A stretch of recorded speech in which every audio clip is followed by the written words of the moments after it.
Welcome back to the channel. Don't forget to like, share, and subscribe my channel.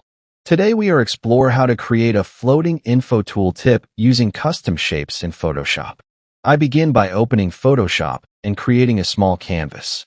Then I draw a rounded rectangle shape as the tooltip base. Now I add a small triangle shape pointing downward. After that I combine them visually to form a tooltip. Next I insert short informational text inside. Now I add an icon shape on the left side. Then I apply light background color for readability. After that I add a soft shadow below. Now the tooltip feels floating. Then I zoom out to test clarity. After that I refine padding. Now text feels comfortable. Finally I adjust colors for contrast. This tooltip now feels UI ready.